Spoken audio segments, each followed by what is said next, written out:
Seorang suami ayah bunuh anaknya, membunuh 4 anaknya dan melakukan. Aku aja nih kalau misalkan mau putus sama pacar tuh mikir dulu, aduh aku masih sayang tapi aku sakit gitu. Aku masih sayang, aku sakit, jadi gimana nih? Kasihkan tapi bertanya atau karena mungkin bisa jadi pasangan kita juga bego gitu kan.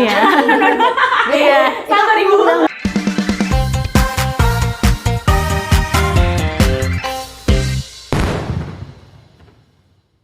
Halo Sobat Rama, kembali lagi di podcast Rama. Nah, kali ini kita kedatangan seorang artis. Kakak merasa diri kakak artis? Manusia biasa. Manusia biasa. Masih jadi buruh. Siapa nih yang tahu Kak Esther Pandiangan? Tadi pada tahu dong, anaknya kan ada 3 tuh. Yang pertama apa Kak? Yang pertama akibat menaburkan seks, itu buku beliau yang pertama. Terus yang kedua, kita semua gila seks ya. Sebab kita semua gila seks. Dan anak yang terakhir, orgasme bukan hanya urusan kelamin. Bukan urusan kelamin. Dan mungkin the next ada lagi kali ya. Iya, ada sih. Keren. Nah, itu dia. Pasti Sobat Rama udah apal banget nih sama penulis yang sangat produktif ini, ya. Terus di sampingnya lagi ada artis yang tidak kalah paling menggebu-gebu membahas Mas Raya dan Cengiyah ya. Kalau teman-teman sahabat Rama ingat ada Ibu Asih Widiawati. Ketemu lagi dengan saya pendukung Cengiyah. Hari ini kita bakal bahas apa coba? Ada yang tahu bahas apa nih Kak? Bahas apa nih? Kayaknya seru ya. Seru nih. Yang lagi seru-seru itu kayak kemarin tuh berita yang kemarin itu yang berita apa tuh, Bu? Yang ini yang seorang suami ayah bunuh anaknya. Membunuh 4 anaknya dan anaknya. melakukan kekerasan kepada pasangannya. Iya. Ramah kan, heboh banget kan itu. Iya. Kasus KDRT itu. Iya. Oh, berarti itu tuh erat kaitannya sama toxic relationship mungkin ya Kak ya? Iya benar. Iya. Kayaknya memang akhir-akhir ini lagi rame ya soal itu, sering juga. Kalau nggak salah sebelumnya juga ada siapa tuh yang dia punya istri dokter kan, yang dibilang mau kondo ya. Dia KDRT sama istrinya yang lagi hamil 3 atau 4 bulan gitu kan. Yang kabur itu istrinya? Iya benar. Terus tapi akhirnya istrinya minta balikan. Dan nggak tahu sih aku gimana kabar selanjutnya seperti apa. Iya. Itu yang kita bahas yang di part 1 itu. Part 1 yang sama Kak Ocit sama Om Bram itu ya. Itu kita ngobrolin itu. Kayaknya yang kemarin itu kita baru sampai pada tahap itu kenapa terjadi kan ya. Sampai bagaimana kemudian kita bisa keluar dari hubungan yang tidak sehat itu, hubungan yang sangat membuat depresi dan mungkin dan sebagainya lah ya. Mungkin kita bisa ngobrol itu kali ya. Boleh deh. Oke Sobat Rama, hari ini kita bakalan membahas tentang toxic relationship, bagaimana kita bisa keluar dari hubungan toxic. Oke, Esther ya. Ada Kak Esther dan sama Ibu Asih. Kalau saya sih tim hore aja. Iya. Oke, sebagai anak muda nih ya, kayak kadang aku juga bingung bagaimana sih hubungannya sebenarnya yang sehat dan yang nggak sehat itu gimana. Kadang kalau misalnya udah nyemplung nih, rasanya semua yang dilakukan pasangan itu memang dasar rasa sayang aja. Kadang aku juga rasa tanda-tanda sinyal ini sebuah kekerasan atau ini tuh dia berdasarkan cinta kasih tuh aku nggak tahu, kayak buta aja. Cinta itu membutakan. Iya, cinta itu ilusi. Oh, gimana sih cinta ilusi? Mungkin dari Kak Esther dulu. Gimana ya? Misalnya mungkin kalau udah merasa nggak nyaman, kemudian juga ketika apa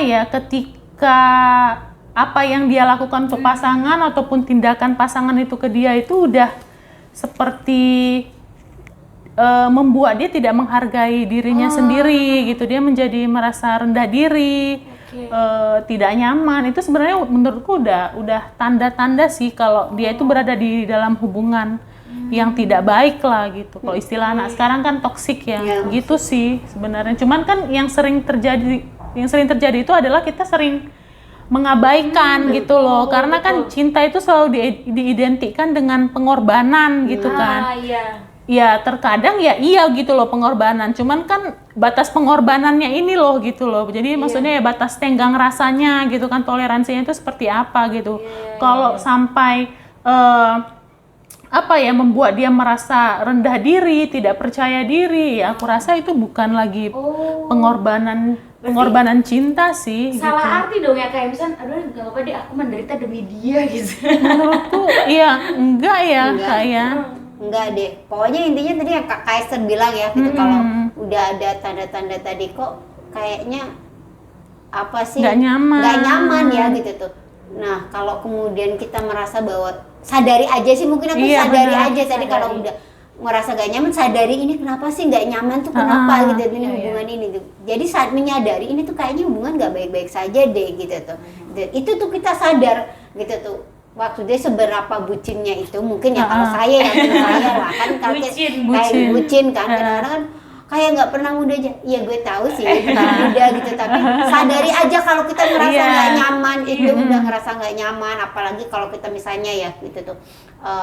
Ini mungkin bedanya nih yang jadi ribetnya itu mungkin bukan berarti aku mengecilkan ya, enggak ya, sudah belum menikah itu mungkin tidak seberat ketika sudah menikah itu gitu tuh. Kalau apalagi kalau kita ngelihat kasus yang di Jakarta nih kaitannya gitu tuh, itu kan dia udah punya anak empat punya anak empat, dan ini lahirnya juga ini berdekatan ya kalau nggak salah. Lahirnya berdekatan, lalu kemudian kena PHK ya, iya gitu. bener, Kena pas pandemi. kena PHK, lalu kemudian beberapa bulan terakhir kemudian juga istrinya juga kena PHK gitu tuh. Dia tinggal di satu kontrakan yang itu akhirnya mungkin ya bisa jadi salah satu depresi juga lapisannya. Kalau meskipun istrinya juga bingung ya harus gimana gitu. Ini jadi PR gitu tuh. Akhirnya kemudian jerat kekerasannya itu jadi, semakin gitu tuh. Semakin lapisannya semakin tebal. Nah, makanya pas sebelum menikah itu kan ada kita punya hubungan spesial dengan seseorang. Kalau tadi udah merasa nggak nyaman, sadari aja gitu tuh. Ini hubungan ini tuh gimana sih sebenarnya gitu tuh. Itu kuncinya itu sadari gitu, menyadari itu gitu tuh. Sebenarnya kita mau dibawa kemana nih hubungan ini? Kok berantem terus? Kok salah satu kok jadi merasa lebih punya kontrol terhadap atas yang lain.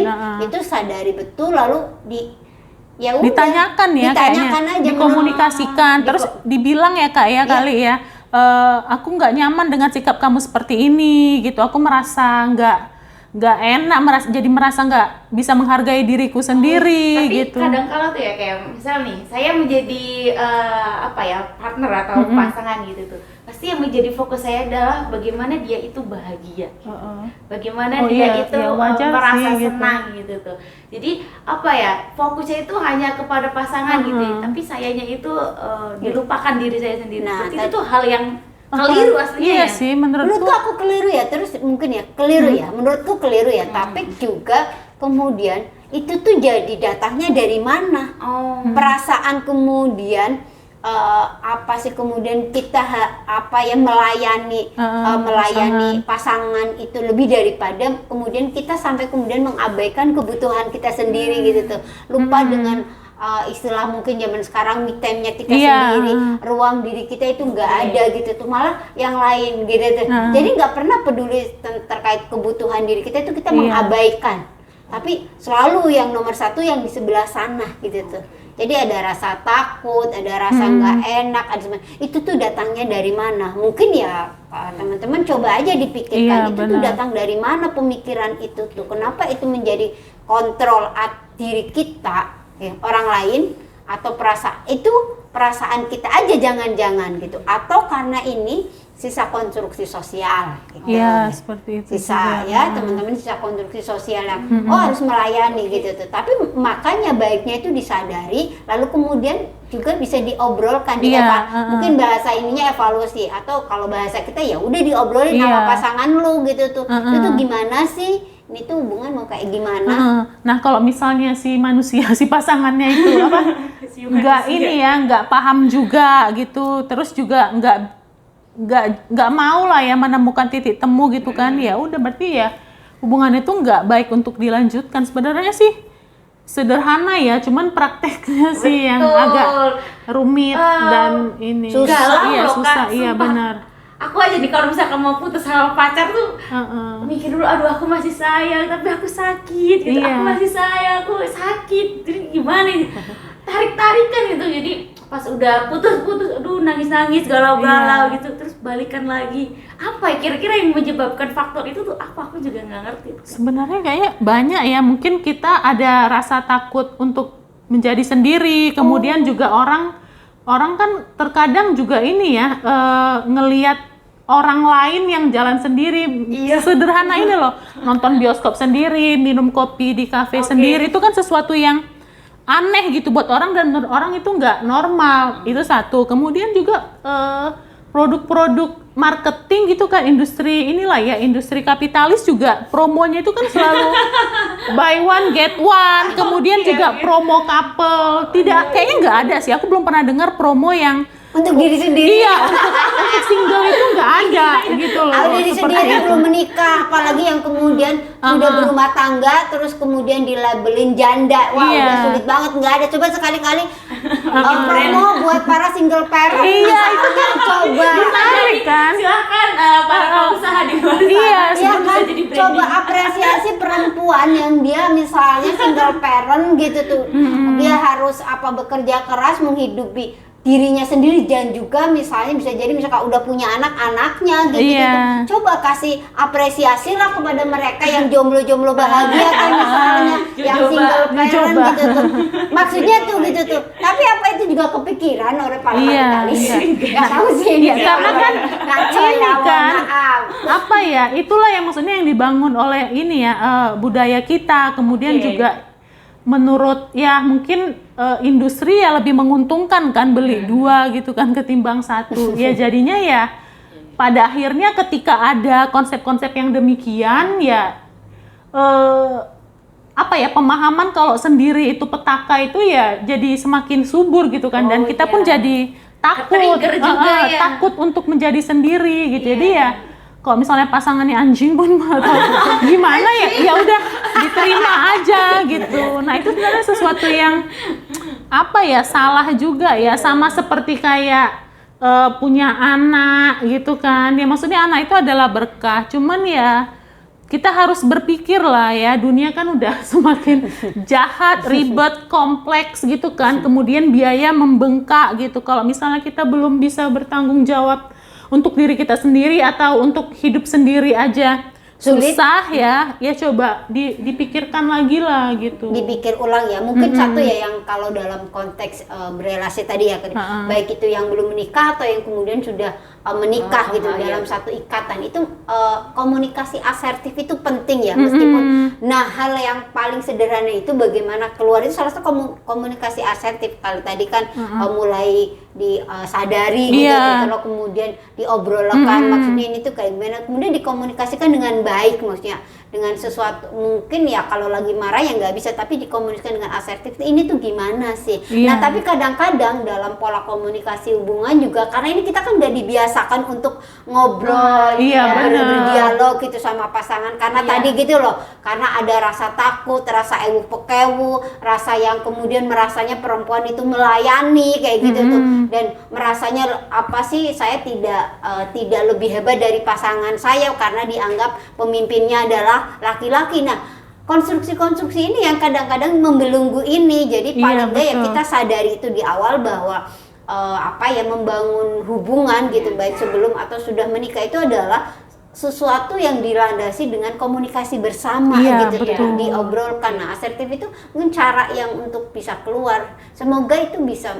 ya, kalau aku sih ya diobrolin sih gitu. Tuh kan pasti ada jalan keluar sih kalau diobrolin, apapun itu jalan keluarnya kalau bersama-sama. Sama aku jadi teringat satu sih Kak, karena tadi Kakak kasih nyinggung ngobrolin ya. Nah kita ini kan cenderung, mungkin aku nggak tahu ya apakah budaya timur atau gimana, kita kan cenderung nggak enakan, kemudian juga menghindari konflik, tapi akhirnya jadi ini. Sebenarnya aku tuh nggak enak diperlakukan seperti itu. Tapi kita mendem gitu kan. Kemudian kok misalnya ada masalah, bukannya dibicarain, cuman akhirnya diam terus berbaikan dengan sendirinya dan gak diomongin gitu loh. Kita tadi habis berantem atau tadi aku habis gampar kamu gitu, nggak diomongin, nggak ada permintaan maaf ataupun nggak ada ininya lah ya, penyelesaian lah gitu. Jadi seakan-akan ya udah kayak nggak terjadi, dilupakan, padahal mendam ke kita dan akhirnya itu nempel jadi, di tubuh kan, nempel di bener. kita, nanti bisa jadi pas kejadian lagi jadinya meledaknya Bener, lebih besar gitu itu,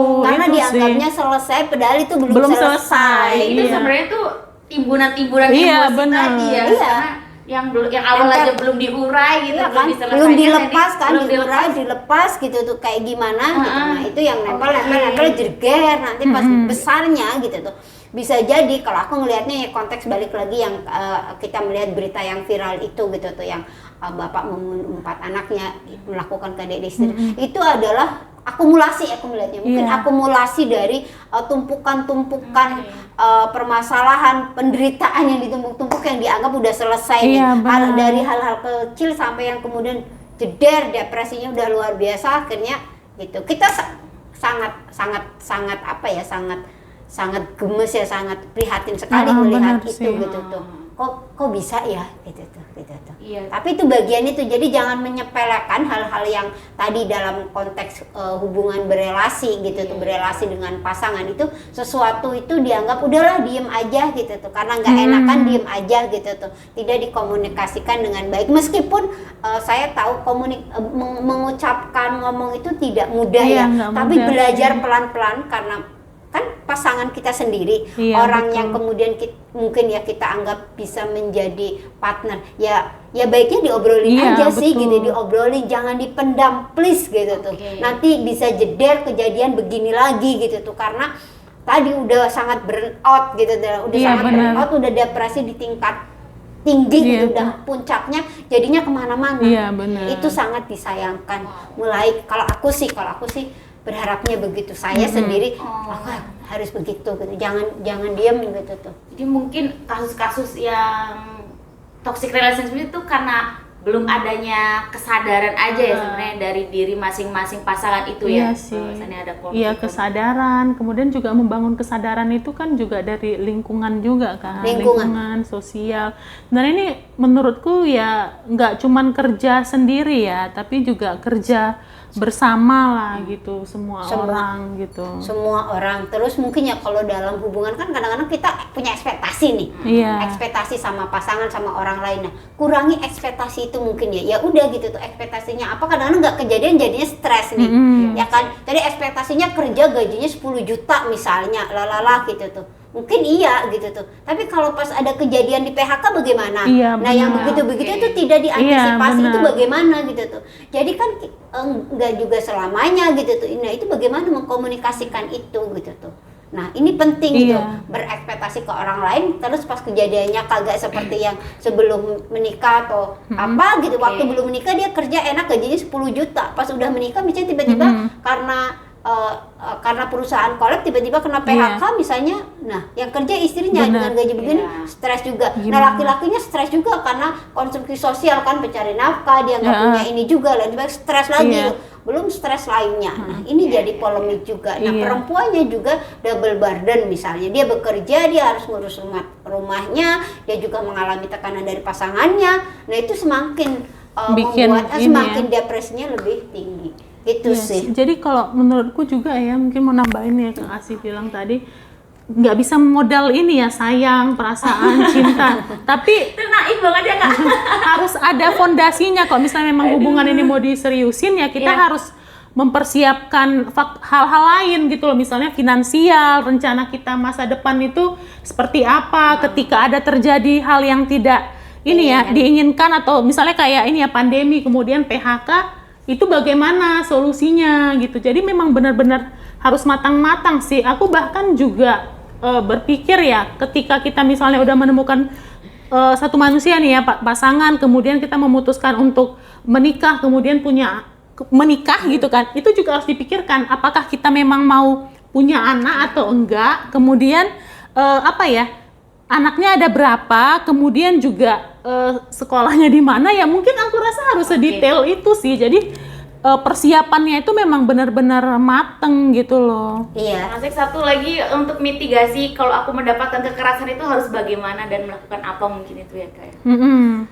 Kalau aku sih kalau kemudian tadi ya dari awal kalau memang sudah ada indikator-indikator yang Iya. tadi udah ada pengekangan, udah ada merasa tidak nyaman, Iya, itu. ada kemudian ada kontrol, ada kemudian pengabaian kok jadi kebutuhan aku udah nggak ini. Sadari itu teman-teman kemudian cari ruang-ruang yang kemudian menjadi bisa mensupport kita gitu tuh, atau teman-teman juga bisa cari teman-teman dekat yang kemudian itu adalah bagian dari support dia gitu. Jadi ketika ada apa-apa mitigasinya dia udah Iya, ini. bisa. Terus ketika ada hal-hal yang berkaitan kekerasan secara fisik atau lainnya itu jangan membuang alat bukti barangkali itu Iya, kemudian betul. menjadi bahan yang bisa jadi bukti di kemudian hari gitu. Cari mitigasinya salah satunya itu gitu tuh. Mitigasi yang sederhana lalu sadari itu kuncinya itu sadari ketika merasa sudah tidak baik-baik saja Iya, itu sadari benar. gitu tuh. Fokus sama diri bukan Jangan berarti jadi- egois gitu tuh. Iya. Jangan jadi bulol. Apa Kakak tuh tahu bulol? bulol? Apaan tuh? Bucin tolol. Istilah baru tuh ya Gen Z. Iya. Oke, itu sih dari aku sih Iya, Kak, iya. gitu tuh. Semoga itu bisa membantu mungkin dari Kak Esther. Udah sih, udah cukup sih itu. Udah pas itu. Oke teman-teman, itu tadi kiat-kiat bukan kiat-kiat juga ya mungkin ya. Ini obrolan Iya, singkat kita, diskusi. diskusi kita bagaimana cara kita untuk lepas dari hubungan yang tidak sehat. Jadi kalian perlu menyadari hubungan kalian dengan kekasih kalian, hal apa saja yang membuat kalian tidak nyaman itu harus disadari ya. Dan Jangan sampai menolak ya Bu ya. Iya, Jangan sampai dan nggak apa-apa menanti. juga kalau kemudian merasa nggak nyaman terus kemudian teman-teman mengkomunikasikan Iya. itu bertanya atau karena mungkin bisa jadi pasangan kita juga bego gitu nggak Iya. ngerti gitu. Iya. Sama bilang begitu gitu tuh. Dia mau bilang mungkin Iya. dia bego nggak ngerti karena nggak pernah tahu kan gimana sih cara berkomunikasi yang baik dengan pasangan kayak gitu bisa jadi ya nggak apa-apa kasih aja pembelajaran itu Penjelasan. makanya kuncinya sadari lalu kemudian diobrolkan lalu kemudian komunikasikan dengan asertif sama pasangan mungkin itu bisa membantu meskipun itu mungkin tidak pernah diajarkan ya kita itu cara kami dan Iya. saya yakin teman-teman punya caranya untuk melakukan itu semoga ada banyak cara yang akan teman-teman Iya, dan temukan satu sendiri. lagi ya Kak ya, kalau misalnya memang hubungan itu nggak bisa diselamatkan ya udah akhiri saja gitu. Dan nggak ada masalah sih untuk menjadi sendiri gitu. Seperti tetap Akhiri happy saja. menjadi sendiri. Iya. Akhiri saja Sobat Ramah untuk podcast kali ini. Iya. Terima kasih Iya. Kak Esther dan Ibu Asih. Salam Sahabat Ramah. Dah. Dah.